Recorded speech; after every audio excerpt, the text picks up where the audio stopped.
Laura Lin is the heart and soul behind Laura Lin Healing Arts, helping people to connect with their inner wisdom using self-care and tailor-made healing modalities.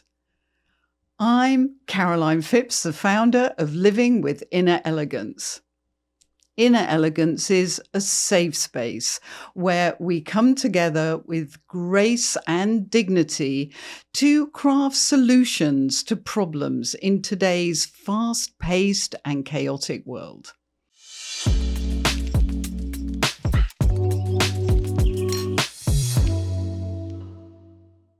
Hello everyone, Laura Lin of Laura Lin Healing Arts here, and we all want to feel our best. And we feel our best when we are in alignment with who we truly are. And so that is why at Laura Lin Healing Arts, I help people heal on a deeper level by connecting them to their authentic self. Because many of the answers we are seeking lie within the wisdom of our bodies, I intuitively guide people to come into a listening through the body, the mind, and a spirit approach. And so how do I do this? Through somatic breath work, through meditation, through movement, through massage and Reiki. I guide people into connecting to this truest version of themselves. And so I invite you to join me on this profound and lasting healing journey. I am honored to serve you. Today in my studio, I am absolutely thrilled to have Laura with me. Welcome, Laura. Thank you, Caroline. It is an absolute pleasure and an honor to be here. And our conversations are always so rich, and I'm so excited to have this conversation. It's just fabulous to have you. I know you've trekked all the way from Massachusetts over here to the cold of Columbia County in New York. So thank you for doing that. Your hair was blowing in the wind when you arrived this morning with the snow and everything. It was just wonderful. Anyway, great to have you. I wanted to sort of start our discussion with the idea of where Living with Inner Elegance ties into Laura Lin Healing Arts. And there is this really powerful cross-section, I think. And one of the things that I try to do my best to promote with Inner Elegance is this idea of being able to step into our elegant space and create this gap between sort of reaction to events that happen, reactions when we get, triggered about something, some space in there where we can put some gaps in our sort of habitual patterns of behavior so that we can make better choices. And if we are able to make better choices every day in every way, our lives begin to improve sort of immediately. And I wondered if you could speak a little bit about where your body work and breath work fits into the puzzle, because I know so many of us are caught up in our heads and aren't connecting with our bodies, barely at all. Yes, yeah, I'm happy to speak on that. And so when I hear you speaking about resilience and how do we have more resilience? How do we have more resilience emotionally and with our nervous system?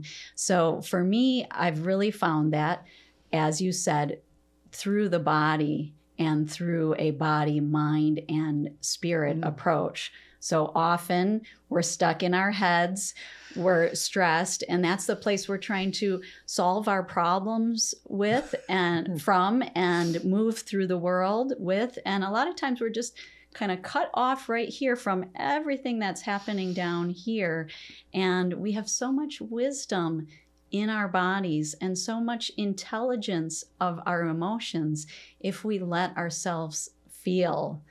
So with Laura Lin Healing Arts, my mission is really to intuitively guide people into this listening through the body and the mind and the spirit. And through this listening carefully, the answers start to arise. And I do this through somatic breath work is one way I do this. There's my signature treatment or session is called somatic body work. And then I also work with an Ayurvedic treatment called Abhyanga. And all of these treatments really help people get into their body, come into this listening so that they can heal on a deeper level and really connect with their authenticity so they can step out into life and into the world feeling more like themselves, more present, more able to respond rather than react. So really resilience is key, isn't it? In so many ways, feeling that ability that you can cope, that you can manage, in multiple different ways. And I think that is extremely empowering for people. And I know that when I had my amazing breathwork experience with you, I think I was expecting to sort of be lying there and it would become very peaceful and calming and so on and so forth. And instead, it was this powerfully activating experience. And I wonder if you could explain that a little bit,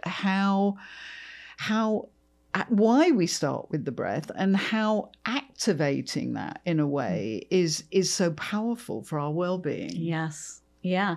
So, when we're talking about resilience is like building your muscles, right? It takes time, it takes work, and the breath work is one way we can build that muscle. And the breath is just so simple and just such a profound way to drop into the body. So when we focus on the breath, we move out of the head, we start to sense sensations in our body. We might feel where we're holding tension, or maybe we feel stuck and there's some sort of emotion in our gut, in our heart.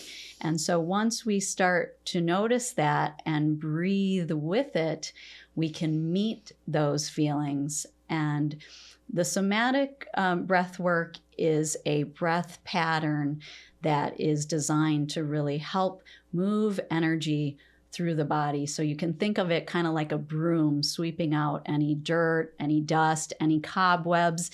And that could be, repressed emotion. It could be trauma. And with each client, we just work at their pace. But what we like to say is feeling good starts with feeling fully. So my teacher, John Orsini, will say this, and I'll say it again. Feeling good starts with feeling fully. So if we want to feel those higher vibration feelings of gratitude and joy and passion, we also have to be willing to touch into our deepest sadness and our frustration and our fear. And often we just have a narrower window of tolerance that we operate in on a day-to-day basis. That's so interesting, isn't it? Yeah.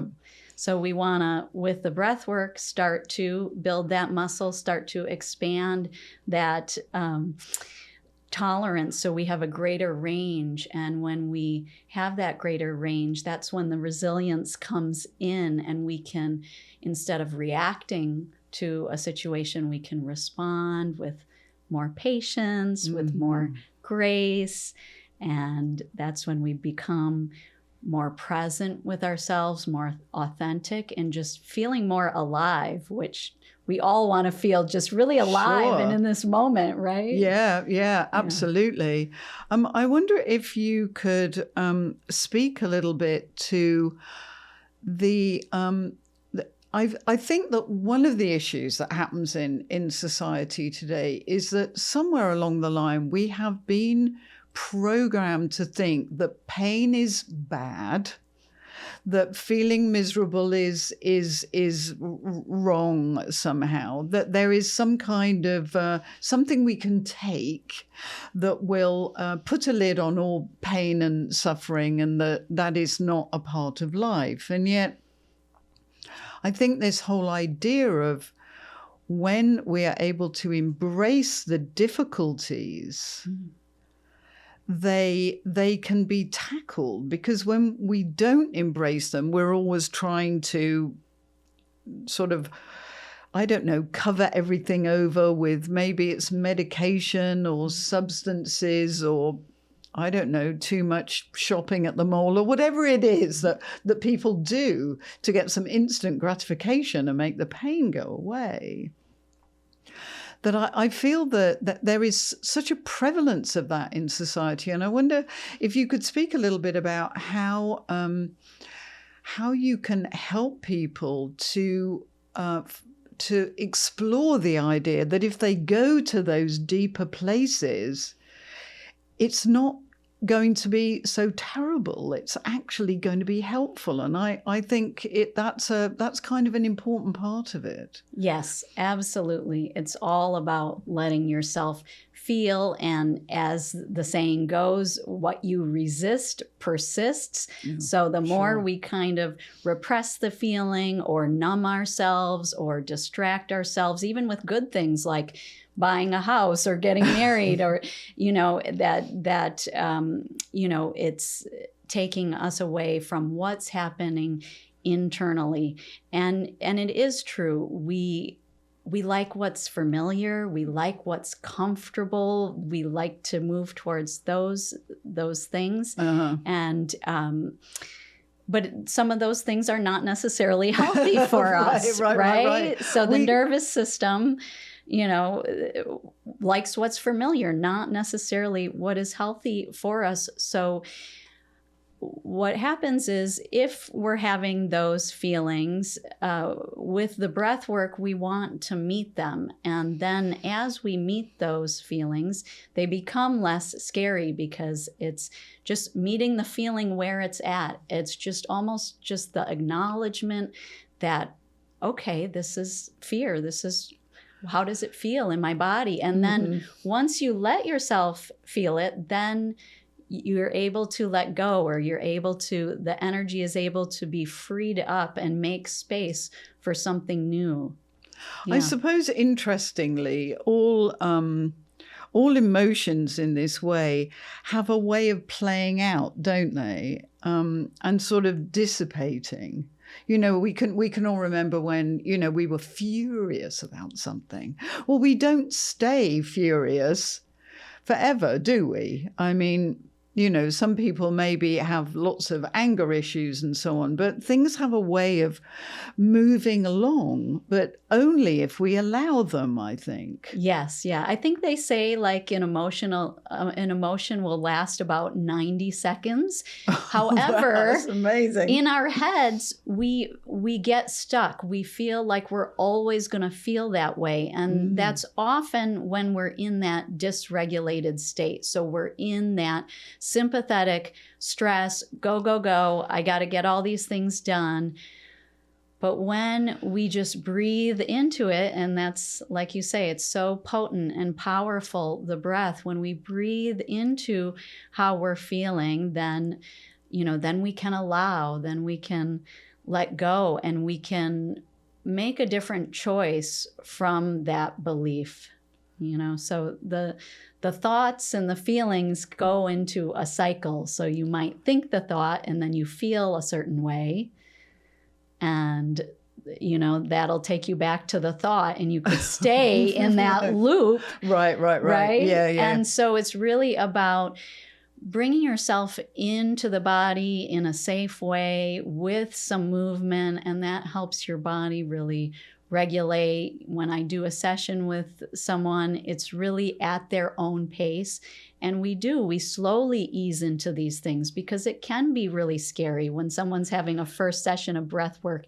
Oof. They might be nervous, and for good reason. Their nervous system has never experienced it. However, there's so much possibility there, because anytime we want growth in our life, we have to be willing to move out of that comfort zone. So this is such a wonderful practice that can translate just in every area to make us more resilient with our stress and, push through to what we want in life. Yeah. I think as well that human beings are, we love the instant gratification, don't we? Love some instant gratification. So you may get in from work or a stressful day or whatever, and depending on your particular thing that gratifies you the most, you might have a drink, or you might eat a tub of ice cream, or whatever it is. But there's that whole sort of, we don't really want to delay gratification. It's sort of, we come in through the door and then our thoughts will be, well, you deserve something over here. You've had a really bad day. You feel really dreadful. And so rather than address the idea of feeling dreadful and why, and sort of allowing that to move on, we sort of go to some place where we're just going to feel instantly a bit better. But down the line, of course, that adds up to not living in a particularly integrous or healthy way. Yes, absolutely. It's just really a Band-Aid and just kind of treating the symptoms rather than going to the roots. So you're right. There's so many behavioral patterns that are just very ingrained in us throughout a day. Sure. And these limiting beliefs as well that kind of keep us stuck or keep us stuck in that cycle. You might even have a chronic emotion, like maybe you wake up every morning and it's anxiety, or you wake up every morning and it's resentment, whatever it is. And then you do all these behaviors to kind of keep you in that state. So with my work, I'm really helping clients identify what is the behavior, what is the pattern, what is the chronic emotion, and we first identify it so then people can choose, do I want to keep operating this way? Do I want to make another choice? And how do we get from, this point to what I want to bring in and what I want to cultivate? And that's when you start to see the magic and the transformation happen, is just getting to those roots and making the choice to let something go, make the space for something else to come in. Yeah. So I would imagine that in these times that we're living in, that there are a lot of people who have got a lot of additional stresses on top of the normal stresses that we have. There's a kind of sort of drumbeat, I think, of sort of collective stress. I think human beings generally are way more stressed collectively than possibly we've ever been before. So there's also the bigger picture too, where we pick up these vibes from the collective. I mean, listen to the news, hear the radio, overhear somebody talking about something, and suddenly, it's sort of, we're all in this hyper vigilant state, I feel like. Yes, we really are. And that's why my offerings are really tailored to the nervous system, really focusing on calming the nervous system. And the first few minutes of a session, we do take some time to talk, and we might just take some time to breathe before I come into Abhyanga, which is this beautiful rhythmic massage with warm oils and herbs and, just really, people have had really profound results with that treatment because it's so soothing, it's so nurturing, it's so much bringing them into their body when most of the time we're mostly operating here, and then all of the body is really tight. And it's really amazing because even a session of like the Abhyanga can really give that whole shift.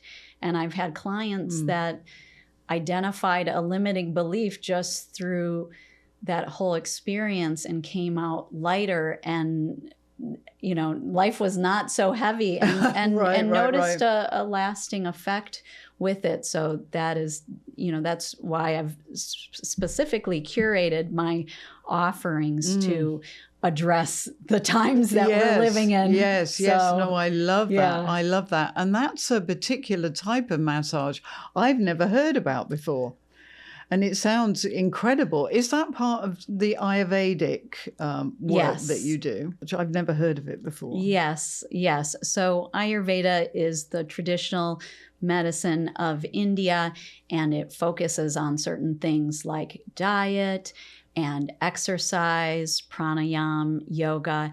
And also it's really about the health of your senses. So your skin being that largest organ, and your eyes, nose, mouth, and ears.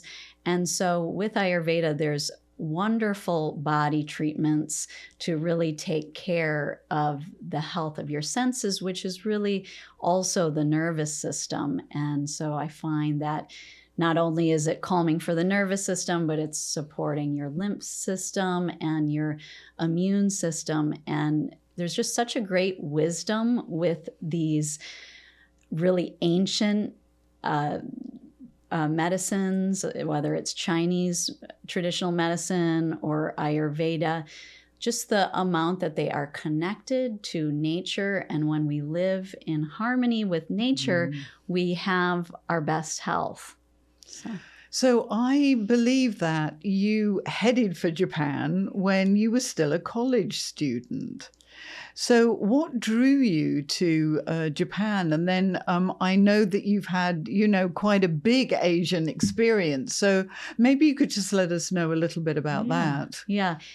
I've just really been fascinated with Asia. And I think it takes us back further to my childhood and just spending a lot of time outside. I grew up in Wisconsin, a lot of woods and open farmland, and just running around barefoot, and a lot of influence from my father, who loved the outdoors. He was a fisherman and a hunter, and so spent a lot of time camping and going on these fishing trips. And my father loved travel, so we kept going further up to Canada, down to Mexico, and that really sparked my interest in travel.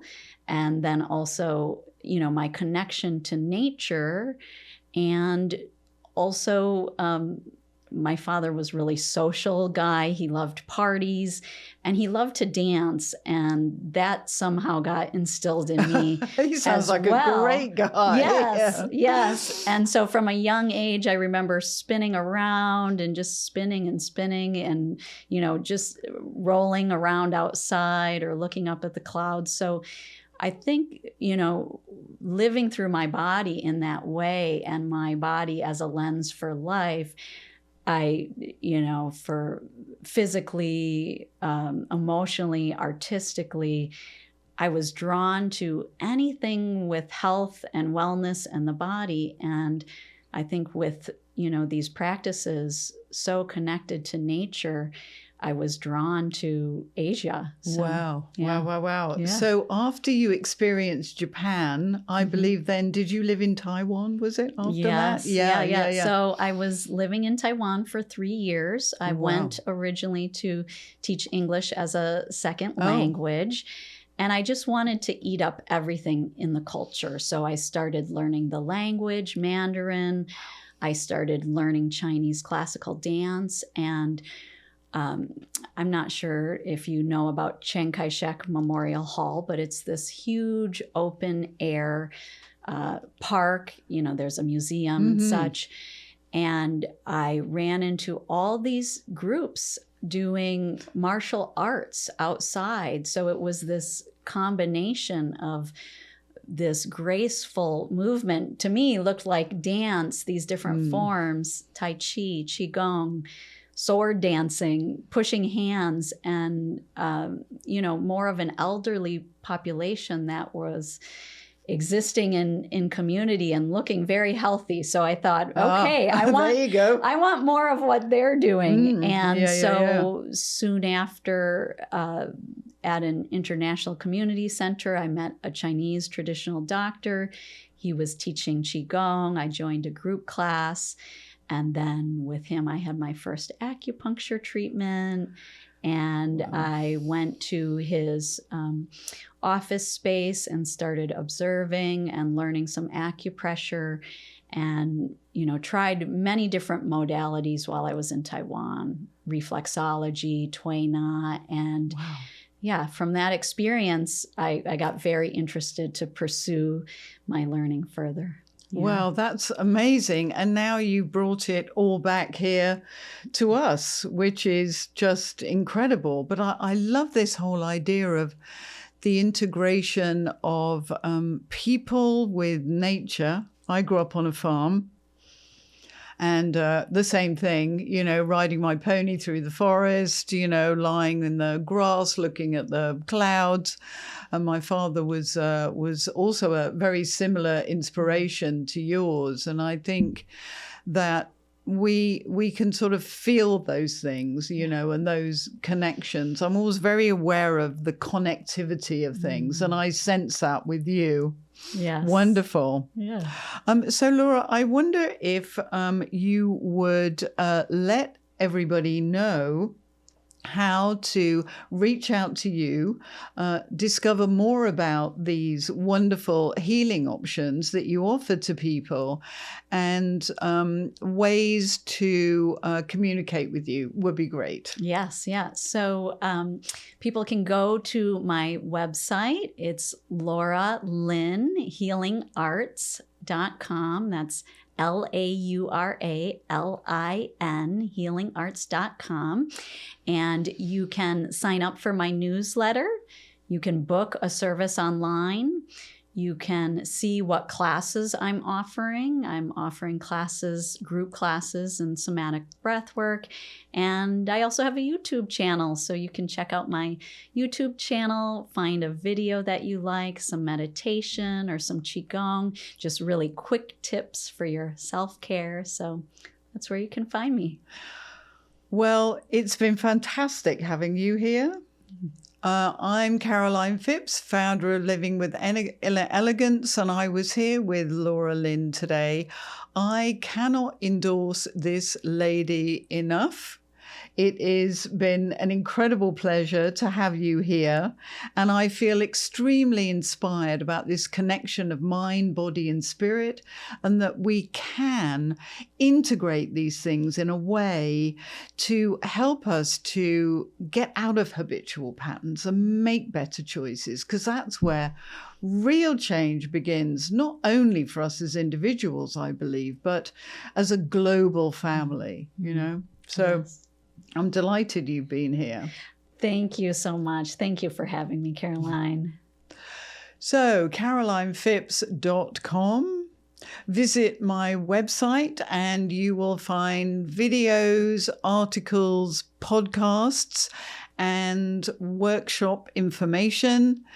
Check in with me. Inner Elegance is an ongoing, important part, I think, of connectivity and coming together in today's world. We're going to look forward to seeing you next time, and thanks for watching.